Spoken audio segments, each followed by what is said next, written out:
A millionaire pretended to be a maid to meet her fiancé's family, and this is how she was treated. The rain had just begun to fall in light, misty drops when Emma Carter parked her sleek black sedan a few blocks from the sprawling colonial mansion of the Williams family. She adjusted her glasses, a detail she rarely needed, but now served as part of her carefully crafted disguise. The transformation was complete. Her usually impeccable manicure had been replaced by chipped nails, and her tailored suits were swapped for plain, slightly worn jeans and a button-up shirt. Her sleek bun was now a loose ponytail. She barely recognized herself in the rearview mirror, but that was the point. Emma was a woman of purpose. As the CEO of Carter Industries, a tech company that had made her one of the youngest female billionaires in the country, she was no stranger to calculated risks. This, however, was unlike any venture she'd ever undertaken. Disguising herself as a domestic worker to understand the family values of her boyfriend, James Williams, was a bold move, even by her standards. But something about his family's elitism had never quite sat right with her. She needed to know if she could build a future with a man whose roots were tangled in old money and privilege. The Williams estate loomed ahead, a picturesque display of wealth and tradition. Its pristine white columns and perfectly trimmed hedges screamed sophistication, but to Emma it was more than just a home. It was a test. James had been away on business for weeks, giving her the perfect window to execute her plan. She approached the large front door and pressed the brass doorbell. The chime echoed faintly from inside. A moment later, the door swung open to reveal Catherine Williams, the family matriarch. Her sharp eyes took Emma in from head to toe, lingering on her inexpensive sneakers and simple attire. "Yes?" Catherine asked, her voice clipped, as if answering the door was an inconvenience. She was impeccably dressed, her pearls resting perfectly against her tailored blazer, exuding the kind of elegance only old money could cultivate. Emma forced a polite smile. "Hi, I'm Emily Taylor. I saw your ad for part-time housekeeping work and wanted to apply." Catherine raised an eyebrow. "I expected someone with more experience. Have you worked in this field before?" Emma nodded, lying effortlessly. "Yes, ma'am. I've helped out in private homes before. I can clean, cook, and take care of errands, whatever you need." Catherine's gaze didn't soften. She hesitated before finally stepping aside. "Fine, come in. I'll show you around." As Emma followed Catherine into the grand foyer, she couldn't help but marvel at the marble floors and crystal chandeliers. The house was stunning but cold, a reflection of its owner. Catherine led her through the dining room, the sitting room, and finally the kitchen, where Sarah, a young woman in her early 20s, was quietly scrubbing the sink. "This is Sarah," Catherine said curtly. "She's been with us for a few years. She'll show you the ropes. You start tomorrow. Don't be late." Before Emma could respond, Catherine turned on her heels and left, her heels clicking against the floor. Emma turned to Sarah, who offered a timid smile. "Hi," Emma said, extending a hand. "Emily, nice to meet you." Sarah hesitated before shaking it. Her grip was soft but earnest. "I'm Sarah. Nice to meet you too. Don't worry. Mrs. Williams is tough, but you'll get used to it." Emma could already sense Sarah's quiet resilience. As the two exchanged pleasantries, Emma learned that Sarah worked tirelessly to support her younger siblings back home. Despite her aspirations of attending college, financial constraints and her family's dependence on her income had kept her from pursuing her dreams. By the time Emma left that evening, she was already piecing together the dynamics of the household. Catherine ruled with an iron fist, expecting nothing less than perfection from her staff. Michael Williams, the patriarch, was mostly absent, spending his days locked in his study or at the golf club. The house itself was a microcosm of wealth and power, but beneath its polished surface, there were cracks Emma intended to explore. The next morning, Emma arrived promptly at 7 a.m., blending seamlessly into her role. Catherine wasted no time assigning her an exhaustive list of tasks, polishing silverware, vacuuming the carpets, and organizing the massive library. Sarah worked alongside her, offering quiet tips on how to avoid Catherine's wrath. Despite the harsh workload, Emma couldn't help but notice Sarah's kindness and determination. During her lunch break, Emma ventured into the pantry, and stumbled upon a locked cabinet. Something about it piqued her curiosity, but she knew better than to push her luck on the first day. Instead, she turned her focus to observing the Williams family, carefully cataloguing their every interaction. Catherine's sharp tongue, Michael's aloofness, and the faint traces of tension that lingered in the air told Emma more than words ever could. By the end of the day, Emma was exhausted but undeterred. As she drove away from the mansion, her mind raced with thoughts. The Williams family was everything she feared, rigid, judgmental, and disconnected from the lives of those who served them. But there was more to uncover, and Emma was determined to dig deeper, no matter the cost. This was only the beginning.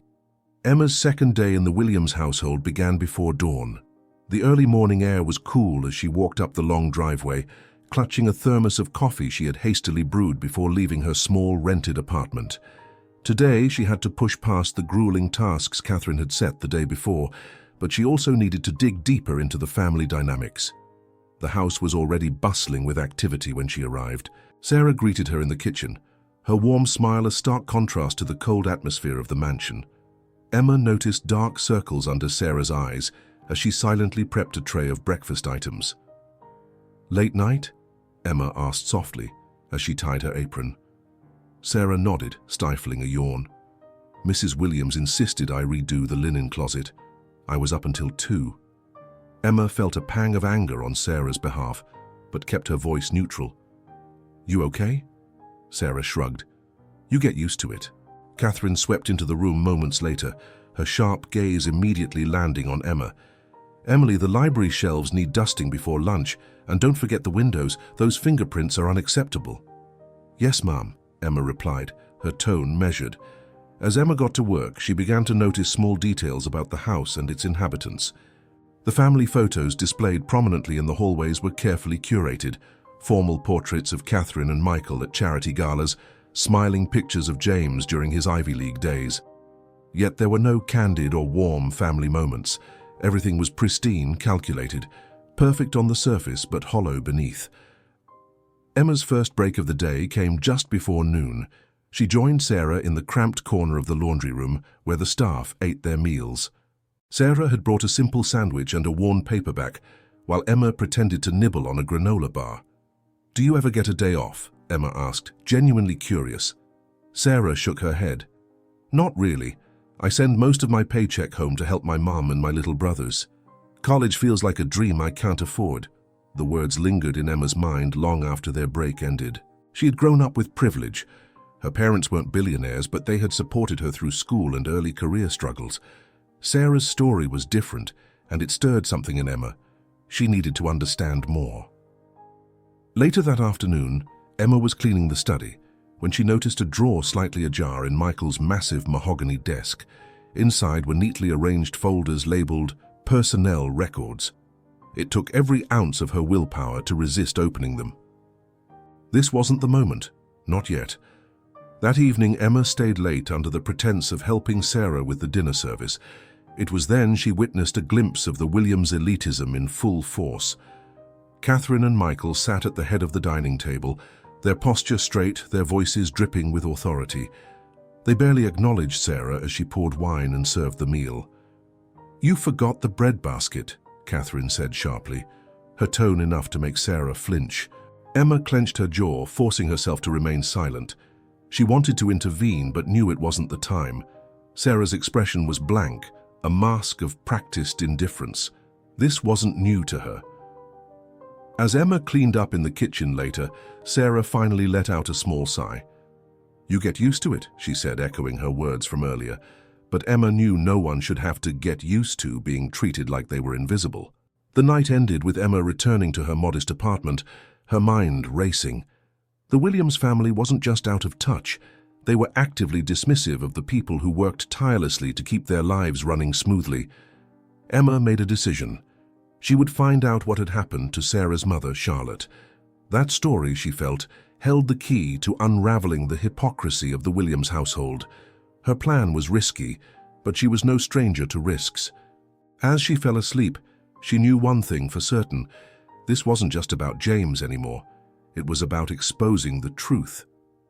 The Williams household was quiet in the early hours of the morning. a deceptive calm before the chaos of the day. Emma arrived earlier than usual, her mind focused on one goal: to uncover the truth about Sarah's mother, Charlotte. The key, she suspected, lay in Michael's study and the personnel records she had glimpsed the day before.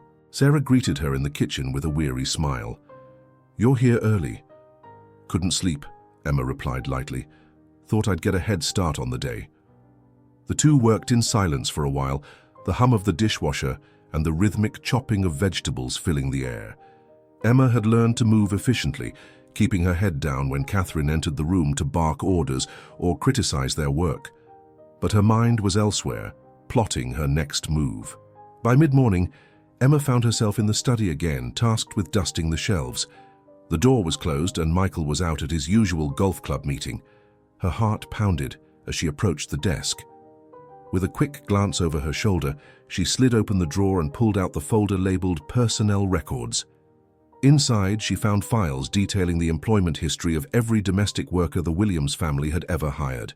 Her fingers trembled as she flipped through the pages until she found the name, Charlotte Green. The file was thin, containing only a termination notice and a brief summary of her employment. The reason for her dismissal was marked as misconduct. But the notes beneath it told a different story.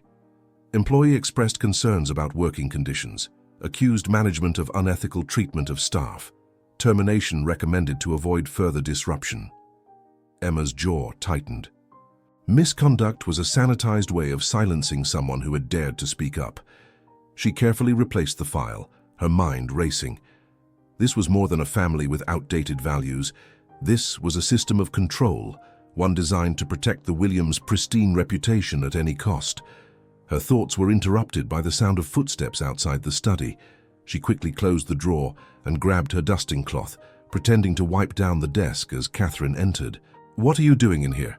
Catherine's voice was sharp, her eyes narrowing in suspicion. "Just finishing up the dusting, ma'am," Emma replied calmly, keeping her gaze steady.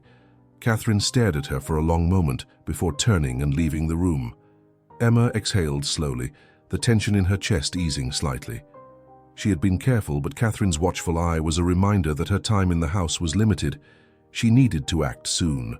That evening, Emma sat with Sarah in the laundry room during their break. She decided to test the waters. "Sarah, can I ask you something about your mom?" she began carefully. Sarah looked up from her sandwich, her expression guarded. "What about her?" I heard she worked here before. What happened?" Sarah hesitated, her fingers fidgeting with the edge of her napkin. "She did. For years. But she got fired when I was a teenager. Mrs. Williams said she was causing trouble." "What kind of trouble?" Emma pressed gently. Sarah's eyes darted to the door as if expecting Catherine to appear. She spoke up about how the staff was treated. She thought we deserved better pay, better hours. But people like the Williams don't like being told they're wrong. My mom lost her job and we lost everything. Emma felt a surge of anger but kept her voice steady. "That's not right." "No, it's not," Sarah said bitterly. "But what can you do? They have all the power." Emma didn't respond, but her resolve hardened. She would prove Sarah wrong. There was always something you could do. The next day, Emma noticed James's car in the driveway when she arrived. Her heart skipped a beat. He hadn't told her he was coming back. She hadn't planned for this. When James walked into the kitchen later that morning, Emma froze. He looked as polished as ever in his tailored suit, his confident stride a stark contrast to the servants bustling around him. His gaze swept across the room and landed on her. For a moment, his brow furrowed as if trying to place her face. "Emily, right?" he asked, his tone polite but distant. "Yes, sir," Emma replied, keeping her voice neutral. She avoided his gaze, afraid he might see through her disguise. James nodded and turned to Sarah, asking for coffee, but Emma felt his eyes on her again before he left the room. The encounter left her rattled. James was sharp, and she knew it wouldn't take long for him to start asking questions. Her plan was on borrowed time.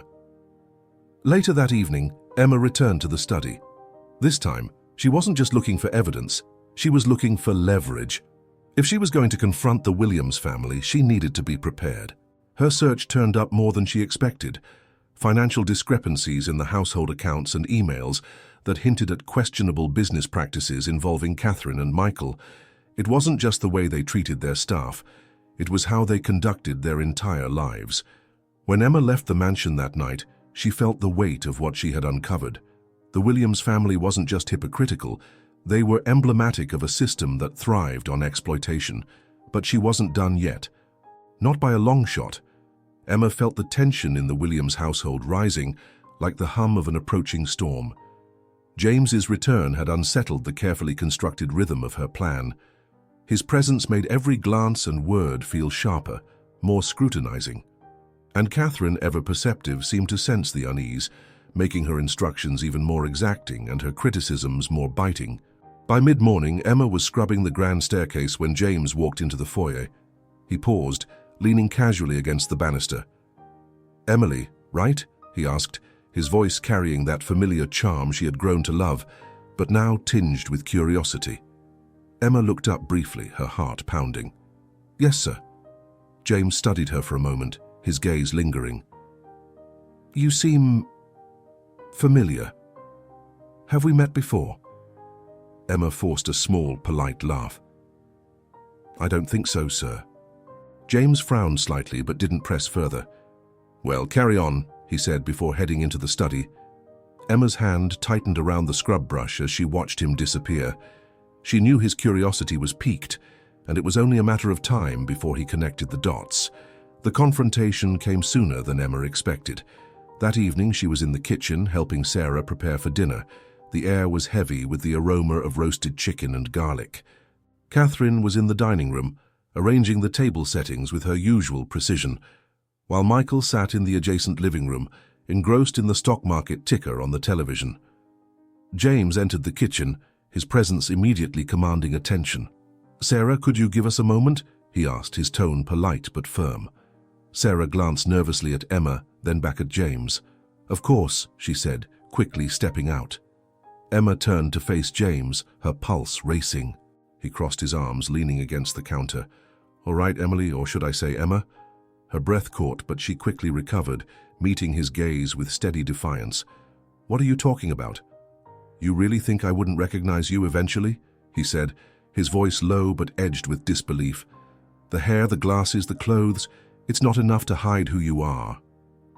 Emma hesitated, weighing her options. Denial was pointless. "Fine," she said, straightening her posture. "It's me." James' expression was a mixture of confusion and anger. "What the hell are you doing here? Pretending to be a maid in my parents' house?" "I needed to know the truth," Emma replied calmly. "About your family. About who they really are." "My family." James stepped closer, his voice rising slightly. "What could you possibly need to know that justifies this level of deceit?" Emma took a deep breath. "James, I love you. But I couldn't ignore the things I've seen, the stories I've heard. Your family has built their lives on the backs of people like Sarah and her mother, Charlotte, who was fired for daring to stand up for what's right. I needed to see it for myself." James stared at her, his jaw tightening. "You don't know the whole story." "No," Emma shot back, her voice steady, "but I know enough. Enough to see the hypocrisy, the entitlement, and enough to do something about it." Before James could respond, Catherine entered the kitchen, her sharp eyes darting between them. "What's going on here?" she demanded. Emma turned to face her, the weight of her decisions settling in. "I think it's time we had a conversation." The dining room was silent as the Williams family gathered around the table. Michael sat stiffly, his expression one of annoyance, while Catherine's lips were pressed into a thin line. James stood near the doorway, his arms crossed, watching Emma closely. Emma stood at the head of the table, her hands resting on the back of a chair. "I'm not who you think I am," she began, her voice steady despite the tension in the room. "My name is Emma Carter. I'm the CEO of Carter Industries, and James's girlfriend." Catherine's eyes widened in shock, her composure slipping for the first time. "What is the meaning of this?" "I came here to see how your family treats people who work for you," Emma continued, "and what I've seen is appalling. Sarah works herself to exhaustion for barely enough to survive. Her mother was fired for standing up to you, And every day you treat the people in this house like they're invisible." Michael scoffed. "This is absurd. You have no right—" "I have every right," Emma interrupted, her voice firm, "because this isn't just about your family. It's about the way people like you perpetuate systems of inequality and injustice, and it needs to change." Catherine stood, her face pale with anger. "How dare you come into my home and judge us? How dare you ignore the humanity of the people who keep this house running?" Emma shot back. "You talk about values and tradition, but what about decency? What about respect?" The room fell into a tense silence. James finally spoke, his voice quiet but steady. "She's right." All eyes turned to him. Catherine looked stunned. "James, what are you saying?" "I'm saying she's right," he repeated. "I've ignored it for too long, but we can't keep pretending this is okay." For the first time, Catherine faltered, her composure cracking. Michael looked away, his expression unreadable. Emma took a step back, her voice softening. "I didn't come here to humiliate you. I came here to open your eyes. You have the power to change things, not just for Sarah, but for everyone who works for you. It's up to you to decide what kind of legacy you want to leave behind." With that, she turned and left the room, her heart pounding. She didn't know what the Williams family would do next, but she had done her part. Now it was up to them. The days following Emma's revelation were a whirlwind of tension and reflection for the Williams family. The atmosphere in the mansion was no longer as composed and coldly efficient as it once had been. There was a crack in the pristine facade, and everyone felt it. Emma, meanwhile, had returned to her apartment, unsure of what her bold move would ultimately lead to. It wasn't long before she got her answer. Emma was sitting in her living room nursing a cup of coffee when her phone buzzed. It was a message from James. "We need to talk. Please come to the house." Curious but cautious, Emma drove back to the Williams estate. This time she didn't park several blocks away or disguise herself. She walked up to the front door as herself, her tailored blazer and confident stride reflecting her true identity. James greeted her at the door, his expression serious but not unkind. "Thanks for coming," he said quietly. "There's something you need to see." Emma followed him into the living room, where Catherine and Michael sat stiffly on the couch. Sarah was there too, standing near the doorway with a mixture of nervousness and hope on her face. Catherine cleared her throat, her voice unusually subdued. "Emma, I owe you an apology." Emma blinked, surprised. "You don't need to apologize to me." "Yes, I do," Catherine said, her tone softening. "You were right about everything. I've spent years justifying my actions, thinking that running this house with a firm hand was what needed to be done. But I've come to realize that I was blind, to the struggles of the people who work here, to the damage I've caused." Michael shifted uncomfortably but nodded. "We both were." Emma glanced at Sarah, whose eyes were wide with disbelief. "What does this mean for her?" Emma asked, nodding toward the young woman. Catherine looked at Sarah, her expression unusually tender. "It means things are going to change. Effective immediately, you'll have a significant raise, and we've set up a scholarship fund to help you go to college." Sarah's hands flew to her mouth, her eyes welling with tears. "You're serious?" she whispered. "Very," Michael said, his voice gruff but sincere. "You deserve a chance to pursue your dreams." Emma felt a lump in her throat as she watched Sarah's reaction. This was the moment she had hoped for, a tangible step toward justice. Over the next few weeks, the transformation of the Williams family became evident. Catherine began to take an active interest in the lives of the household staff, asking about their needs and working conditions. Michael started volunteering with a local organization that advocated for labor rights, a move that shocked even James. Sarah, for her part, began planning her future. With Emma's encouragement, she applied to several colleges, focusing on programs in business administration. When her acceptance letter to a prestigious state university arrived, the entire staff celebrated in the kitchen with cake and laughter. As for Emma and James, their relationship deepened. James had struggled with the fallout of Emma's actions at first, feeling both betrayed and inspired. But he came to understand the courage it had taken for her to confront his family. Her actions had not only exposed the truth, but also ignited a change he now embraced wholeheartedly. One evening, James proposed to Emma in the garden of the Williams estate. It was a quiet, intimate moment, with no grand gestures or elaborate speeches, just the two of them, pledging to build a life together on a foundation of honesty and shared values. Months later, Emma stood at the entrance of the Williams estate, now bustling with activity. Sarah was loading her belongings into the car, ready to start her new life at college. Catherine stood nearby, offering last-minute advice, while Michael handed Sarah an envelope. Emma knew it was a check to cover her initial expenses, another step in the Williams' journey of redemption. As the car pulled away, Sarah waved out the window, her smile radiant. Emma watched until the car disappeared from view, a sense of pride and hope swelling in her chest. James came to stand beside her, slipping his arm around her waist.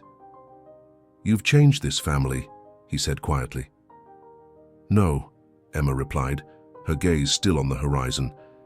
"They changed themselves. I just gave them the push they needed." James smiled, pressing a kiss to her temple. "Still, I'm proud of you. Of us." As they walked back toward the house, Emma reflected on everything that had happened. She had come into the Williams household with a mission to uncover the truth, but what she found was far more profound. Change was possible even in the most entrenched systems of power and privilege. It took courage, determination, and sometimes a little deception to get there, but it was worth it. And as the sun set behind the sprawling mansion, Emma knew this was only the beginning. For Sarah, for the Williams family, and for the future they were all building together,